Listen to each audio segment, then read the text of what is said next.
This is me building a prototype for 6 hours straight. This is slave labor to my own project. This is what the DIY and maker movements really look like. And this is an analogy for today's construction and manufacturing worlds with brute force assembly techniques. And this is exactly why I started studying how to program physical materials to build themselves. But there is another world. Today, at the micro and nanoscales, there's an unprecedented revolution happening. And this is the ability to program physical and biological materials to change shape, change properties, and even compute outside of silicon-based matter. There's even a software called CAD Nano that allows us to design three-dimensional shapes like nanorobots or drug delivery systems and use DNA to self-assemble those functional structures. But if we look at the human scale, there's massive problems that aren't being addressed by those nanoscale technologies.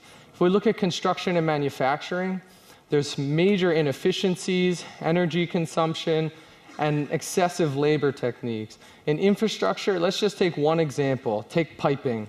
In water pipes, we have fixed capacity water pipes that have fixed flow rates, except for expensive pumps and valves.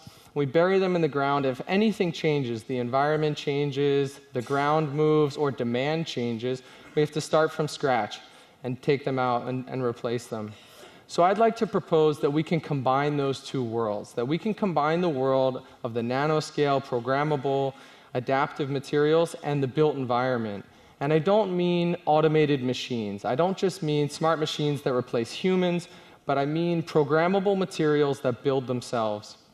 And that's called self-assembly, which is a process by which disordered parts build an ordered structure through only local interaction.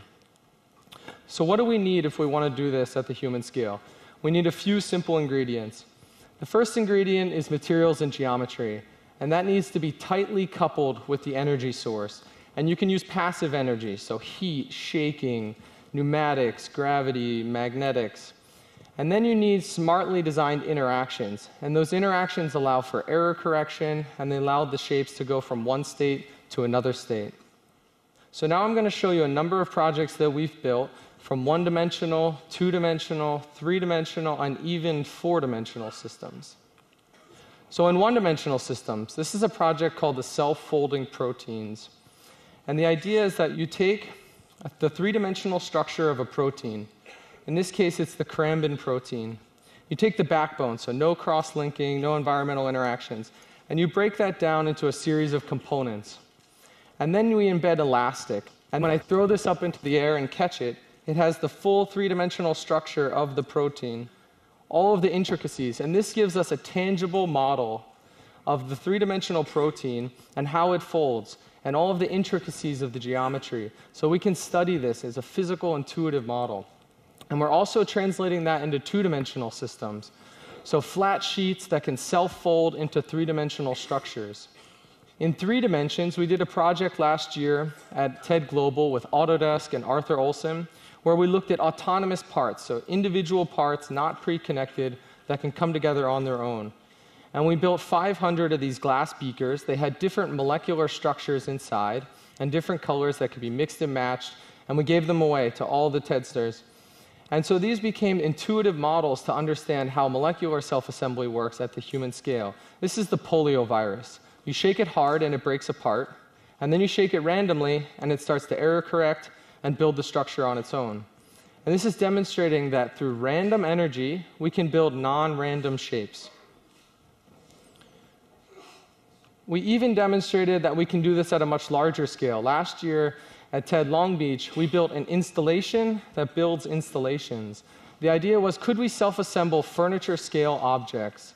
So we built a large rotating chamber, and people would come up and spin the chamber faster or slower, adding energy to the system and getting an intuitive understanding of how self-assembly works and how could we use this as a macro-scale construction or manufacturing techniques for products. So remember I said 4D. So today, for the first time, we're unveiling a new project, which is a collaboration with Stratasys, and it's called 4D printing. The idea behind 4D printing is that you take multi-material 3D printing, so you can deposit multiple materials, And you add a new capability, which is transformation, that right off the bed, the parts can transform from one shape to another shape directly on their own. And this is like robotics without wires or motors. So you completely print this part and it can transform into something else. We also worked with Autodesk on a software they're developing called Project Cyborg. And this allows us to simulate this self-assembly behavior and try to optimize which parts are folding when. But most importantly, we can use this same software for the design of nanoscale self-assembly systems and human-scale self-assembly systems. These are parts being printed with multi-material properties. Here's a first demonstration, a single strand dipped in water that completely self-folds on its own into the letters MIT. I'm biased. This is another part, single strand dipped in a bigger tank that self-folds into a cube, three-dimensional structure on its own, so no human interaction. And we think this is the first time that a program and transformation has been embedded directly into the materials themselves. And it also might just be the manufacturing technique that allows us to produce more adaptive infrastructure in the future. So I know you're probably thinking, okay, that's cool, but how do we use any of this stuff for the built environment? So I've started a lab at MIT, and it's called the Self-Assembly Lab. And we're dedicated to trying to develop programmable materials for the built environment. And we think there's a few key sectors that have fairly near-term applications. One of those is in extreme environments. These are scenarios where it's difficult to build, our current construction techniques don't work. It's too large, it's too dangerous, it's expensive, too many parts. And space is a great example of that. We're trying to design new scenarios for space that have fully reconfigurable and self-assembly structures that can go from highly functional systems from one to another. Let's go back to infrastructure. In infrastructure, we're working with a company out of Boston called Geosyntec, and we're developing a new paradigm for piping. Imagine if water pipes could expand or contract to change capacity or change flow rate, or maybe even undulate like peristaltics to move the water themselves. So this isn't expensive pumps or valves. This is a completely programmable and adaptive pipe on its own.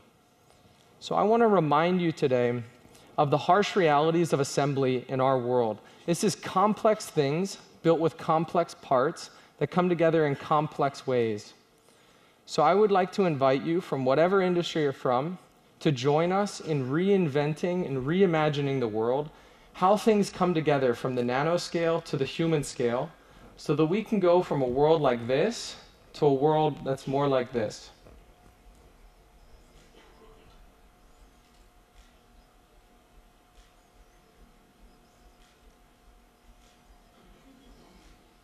Thank you.